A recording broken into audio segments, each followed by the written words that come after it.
Bonsoir.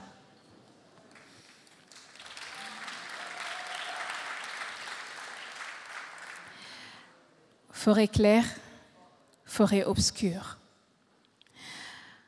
Emprunter les chemins tracés est une étape nécessaire de l'apprentissage. Mais il arrive un jour où chaque homme doit traverser sa propre forêt, claire ou obscure, dense ou écarlate. Il arrive un jour où chaque homme doit défricher son propre champ, tracer son sentier, semer ses graines, déforester sa propre forêt. Il arrive un jour où chaque homme doit faire face à sa propre vérité. Ces mots de Daïdj, écrits par l'écrivain philosophe sénégalais Felwine Sarr, résonnent profondément en moi, comme un écho de mon propre parcours. Je suis née au Rwanda, un pays qui a connu le dernier génocide du XXe siècle, le génocide de 1994 perpétré contre les Tutsis. Une tragédie qui a marqué à jamais l'histoire de mon pays. J'avais 8 ans, un âge où on commence tout juste à comprendre le monde, et j'ai vu mon pays s'effondrer. Mais j'ai aussi eu la chance de le voir se relever et se reconstruire avec une force collective et une résilience sans égale.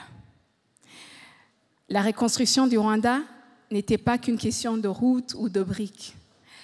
Elle fut portée par des cœurs, par des liens, par une vision commune de la Renaissance. Et dans cette reconstruction, l'art a joué un rôle essentiel. À travers le théâtre, la musique, le cinéma, nous avons pu trouver les mots pour exprimer ce que les mots ordinaires ne pouvaient pas dire.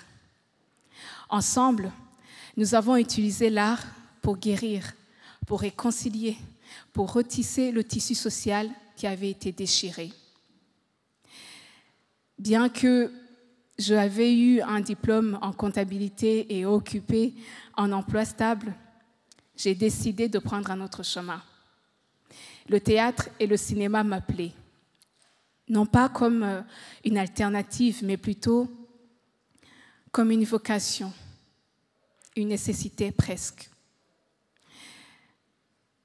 J'ai décidé de me consacrer à l'art, convaincue que la création pouvait aller au-delà des calculs, des certitudes, qu'elle pouvait toucher l'âme et vraiment apporter un espoir profond. Alors, un choix pareil dans un pays en pleine renaissance était assez risqué, puisque toutes les infrastructures culturelles étaient vraiment rares. Mais j'ai pu rencontrer d'autres artistes, intégrer des compagnies de théâtre de Kigali et partager avec eux cette conviction que l'art avait sa place même au milieu des défis immenses. Et grâce à la persévérance et à ce travail collectif avec mes artistes, j'ai pu voir mes efforts reconnus sur la scène internationale.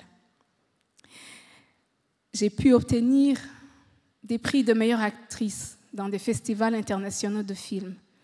Et cela m'a permis de porter haut les couleurs de mon pays et de montrer qu'au-delà d'un talent, de la douleur, il y avait un talent, qu'il y avait une voix, une culture.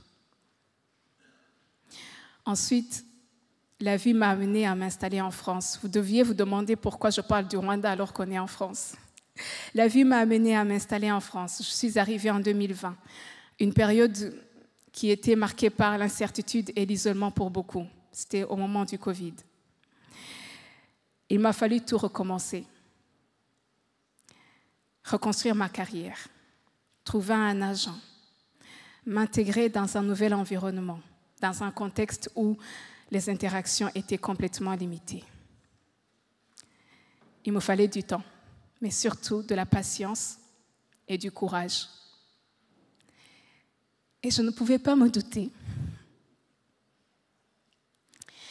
que peu de temps après, les films dans lesquels j'allais jouer allaient se retrouver dans des festivals prestigieux comme Cannes, comme Venise ou nommé au BAFTA, que j'allais être sélectionnée parmi les talents de la Berlinale, que j'allais faire partie du jury de la semaine de la critique, que j'allais poser pour une photo avec Meryl Streep ou Quentin Tarantino, que j'allais me retrouver dans une franchise hollywoodienne comme Sans un bruit, et puis surtout que j'allais me retrouver ici, aujourd'hui, un moment qui symbolise encore pour une fois, encore pour moi, une autre étape de ce voyage.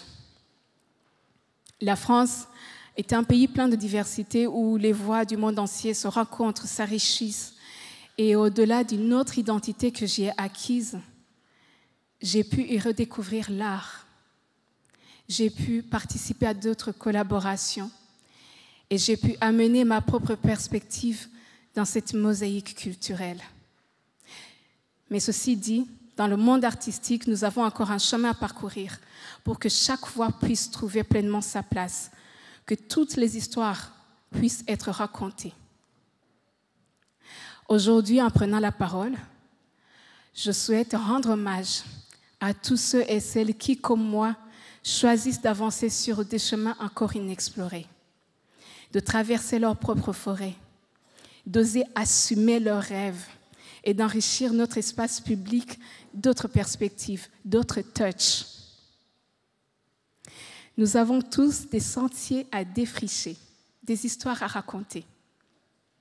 Et il nous revient de le faire avec audace, avec passion, et pourquoi pas avec cette poésie qui fait vibrer la French Touch. Merci.